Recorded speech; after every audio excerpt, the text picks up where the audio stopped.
इस वीडियो में हम लोग जो है सबसे पहले जानेंगे कि शिक्षा क्या है, उसके बाद शिक्षा का अर्थ, शिक्षा का परिभाषा जो कि हमारे भारतीय विद्वानों के द्वारा दी गई है, और साथ ही साथ हम लोग यह भी जानेंगे कि शिक्षा का क्या उद्देश्य होता है, यानी बालक को जो शिक्षा दी जाती है उसका क्या उद्देश्य होता है। तो चलिए वीडियो को स्टार्ट करते हैं और देखते हैं सबसे पहले कि शिक्षा होता क्या है। तो शिक्षा क्या होता है? शिक्षा जो है वह एक सीखने सिखाने की प्रक्रिया है। शिक्षा जो है वो क्या है कि सीखने और सिखाने की एक प्रक्रिया है जो जीवन भर चलती रहती है। शिक्षा का आशय जीवन में चलने वाली ऐसी प्रक्रिया से है जो मनुष्य को अनुभव द्वारा प्राप्त होते हैं तथा उसके पथ प्रदर्शक बनते हैं। कहने का तात्पर्य यह है कि शिक्षा जो है वह सीखने और सिखाने की प्रक्रिया है, यानी कोई बालक सीख रहा होता है उस समय भी वह शिक्षा की ही प्रक्रिया के अंतर्गत आएगा, या फिर कोई अध्यापक किसी बालक को सिखा रहे होते होंगे उस समय भी वह शिक्षा की प्रक्रिया के अंतर्गत ही आएंगे। ठीक है, तो सीखने और सिखाने की प्रक्रिया हमारा शिक्षा कहलाता है, जो कि जीवन भर चलती रहती है। यानी कि बच्चे जब जन्म से लेता है उस समय से लेकर मरने के समय तक जो है, उससे पहले का समय तक शिक्षा हमेशा वो शिक्षा की प्रक्रिया चलती रहती है। शिक्षा का आशय जीवन में चलने वाली ऐसी प्रक्रिया से है जो मनुष्य को अनुभव प्राप्त करते हैं और उसके पथ प्रदर्शक बनते हैं, यानी मनुष्य का जो है शिक्षा पथ प्रदर्शक बनते हैं। शिक्षा जो है यह प्रक्रिया सीखने के रूप में बचपन से ही स्टार्ट हो जाती है, यानी शिक्षा की प्रक्रिया जो है वो बचपन से ही प्रारंभ हो जाती है और जीवन भर चलती रहती है। ठीक है, चलिए शिक्षा के बारे में हम लोगों ने जान लिया कि शिक्षा होता क्या है। अब हम बात करते हैं कि शिक्षा का शाब्दिक अर्थ क्या होता है, यानी शिक्षा का जो अर्थ है वो क्या होता है, शाब्दिक अर्थ क्या होता है। तो शिक्षा जो शब्द है यह संस्कृत भाषा का मूल शब्द है। ठीक है, शिक्षा शब्द कहाँ से आया है? तो शिक्षा शब्द जो हिंदी में हम लोग पढ़ रहे होते हैं, शिक्षा शब्द संस्कृत भाषा का मूल शब्द है जिसका शाब्दिक अर्थ ज्ञानार्जन करना होता है। ज्ञानार्जन कहने का मतलब हुआ कि ज्ञान का अर्जन करना। ज्ञानार्जन कहने का मतलब क्या हुआ कि ज्ञान का अर्जन करना। तो शिक्षा शब्द जो है वह संस्कृत भाषा का मूल शब्द है जिसका शाब्दिक अर्थ ज्ञानार्जन करना होता है। इस प्रकार से हम कह सकते हैं कि शिक्षा ज्ञान अर्जन करने की एक सतत प्रक्रिया है। सतत इसलिए लगाए यहाँ पर कि सतत कहने का मतलब होता है लगातार। ठीक है, तो हमेशा ये चलती रहती है प्रक्रिया, इसीलिए शिक्षा को क्या कहते हैं कि ज्ञान अर्जन करने की सतत प्रक्रिया होती है। आगे हम लोग बात करते हैं तो शिक्षा को अंग्रेजी में हम लोग एडुकेशन बोलते हैं, और एडुकेशन शब्द जो है वो लैटिन भाषा के एडुकेटम से बना है। अंग्रेजी का एडुकेशन शब्द जो है हम लोगों का जो शिक्षा का अंग्रेजी होता है वो कहाँ से बना है? तो लैटिन भाषा का एक शब्द है एडुकेटम, इससे मिलकर बना है। तो इसी से एडुकेशन बना हमारा। एडुकेटम का लैटिन भाषा में जो अर्थ होता है वह यह होता है कि आंतरिक रूप से आगे बढ़ना। एडुकेटम का क्या अर्थ होता है कि आंतरिक रूप से आगे बढ़ना, इसीलिए जो है एडुकेटम से एजुकेशन बना है हमारा। एजुकेशन जो है शिक्षा का अंग्रेजी शब्द है। तो हमने यहाँ पर शिक्षा का शाब्दिक अर्थ क्या होता है उसको जान लिया, हिंदी में भी और अंग्रेजी में भी। अब हम लोग बात करते हैं कि शिक्षा का परिभाषा क्या क्या है, शिक्षा को हम लोग किस तरह से परिभाषित कर सकते हैं। तो शिक्षा अपने आप में बहुत बड़ा व्यापक शब्द है। ठीक है, बहुत बड़ी चीज़ों को अपने अंदर ये समाहित करके रखता है, इसलिए शिक्षा को परिभाषित करना थोड़ा सा यहाँ पर कठिन बन जाता है। तो इसका जो है हम लोग जो है शिक्षा को परिभाषित करने से पहले हम लोग जो है कुछ भारतीय विद्वान के द्वारा दी गई अपने अपने विचार है उसको यहाँ पर जान लेते हैं। जैसे महात्मा गांधी का मानना है कि शिक्षा से मेरा अभिप्राय बालक और मनुष्य के शरीर, मन और आत्मा में निहित सर्वोत्तम शक्तियों के उद्घाटन से है।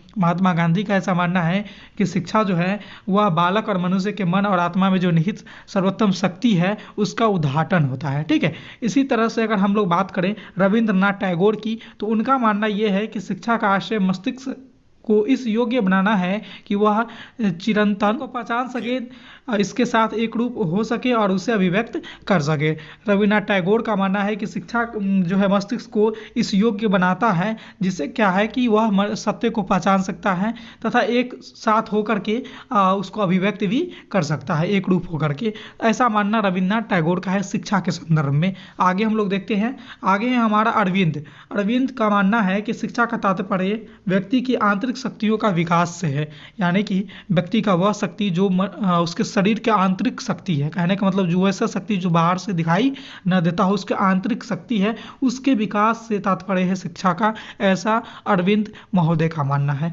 आगे देखते हैं, अगले हमारा विद्वान है वो है स्वामी विवेकानंद, एक दार्शनिक भी हैं। इनका कहना है कि मनुष्य में निहित परिपूर्णता का उद्घाटन करना ही शिक्षा है।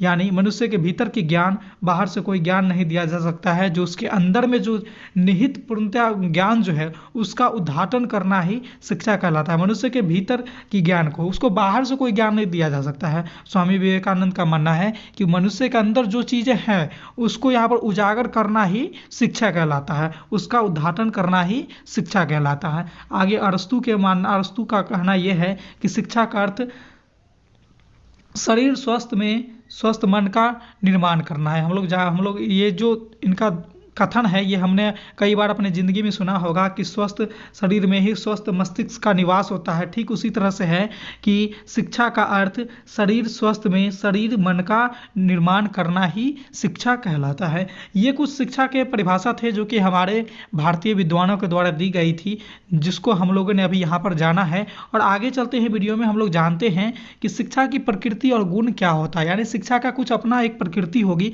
उसको हम लोग जानने का यहाँ पर प्रयास करते हैं। तो चलिए स्टार्ट करते हैं एक करके कि शिक्षा जो है, सबसे पहले जान लेते हैं कि शिक्षा जो है जीवन भर चलने वाली सतत प्रक्रिया है, जो कि हमने पहले भी बताया है कि जन्म से लेकर के मृत्यु अवस्था तक जो है शिक्षा, मृत्यु से पहले तक की अवस्था तक शिक्षा जो है चलती रहती है और यह एक सतत प्रक्रिया है। आगे जो है इसका गुण वह यह है कि शिक्षा बालक के विकास में चलने वाली त्रिमुखी प्रक्रिया है।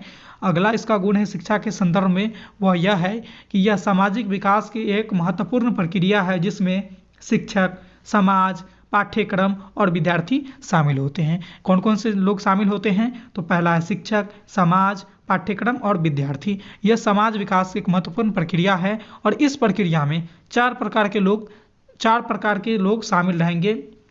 चार प्रकार की चीज़ें यहाँ पर शामिल रहेगी।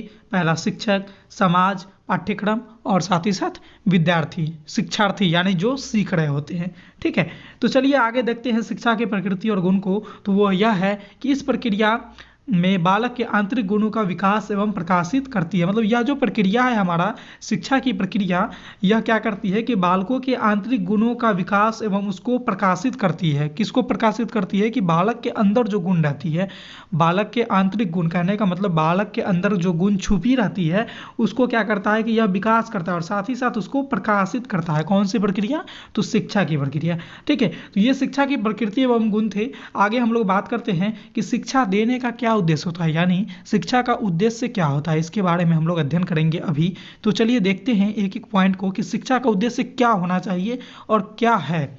तो देखिए, शिक्षा का सबसे पहला जो उद्देश्य है यहाँ पर वो ये है कि व्यवसायिक उद्देश्य को जीविकोपार्जन से संबंधित है। यानी शिक्षा का उद्देश्य हमारा जीविकोपार्जन से भी है। महात्मा गांधी ने भी बताया था कि बुनियादी शिक्षा में कि बच्चे को इस प्रकार से शिक्षा दी जाए कि वो अपने जीविकोपार्जन के लायक बन सके। कहने का मतलब है कि अपने जीवन यापन करने के लिए कुछ जो है उपार्जन कर सके। इस तरह का हमें शिक्षा देनी चाहिए। महात्मा गांधी भी जी ने भी इसका समर्थन किया था। और व्यावसायिक उद्देश्य को जीविकोपार्जन से संबंधित है, यानी शिक्षा का सबसे पहला उद्देश्य है व्यवसायिक उद्देश्य, जो हमारे जीविकोपार्जन से संबंधित है, जीवन चलाने के लिए कुछ उपार्जन करने से संबंधित है। दूसरा उद्देश्य है वो है हमारा ज्ञानार्जन का उद्देश्य।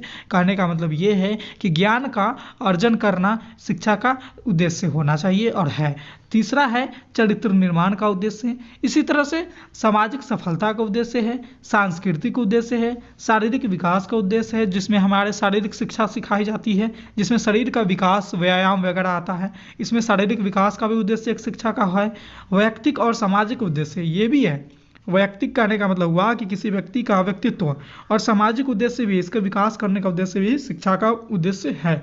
जीवन को पूर्णतया प्रदान करने का उद्देश्य भी शिक्षा का है और वातावरण के अनुकूलन का उद्देश्य भी शिक्षा का है। वातावरण के अनुकूलन कहने का मतलब ये है कि वातावरण के साथ अपने आप को ढालना, यानी कि वातावरण में जो चीज़ें उपलब्ध है उसके अनुसार खुद को ढालना और उसका जो है क्या कहते हैं ना कि उसको बर्बादी होने से बचाना। जितना उपयोग करने योग्य चीज़ है उसी को ही उतना ही उपयोग करें, उसको बर्बाद न करें। यह हमारा वातावरण अनुकूलन के अंतर्गत आएंगे और यह ऐसा करना भी हमारा शिक्षा का कहीं ना कहीं उद्देश्य उद्देश्य है, शिक्षा प्राप्त करते हैं तो इन सारे चीज़ों का हमारा उद्देश्य बनता है।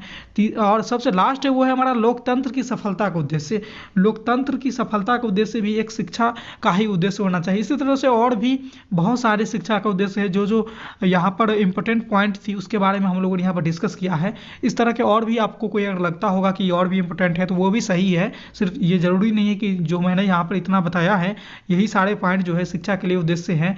इससे अलग भी हो सकते हैं, जो महत्वपूर्ण है और जो आपको एग्जाम में जिससे प्रश्न आ सकते हैं और जो आपके लिए ज़्यादा महत्वपूर्ण है उसको मैंने यहाँ पर बताया है। बाकी की चीज़ें भी और भी हैं जो हो सकते हैं।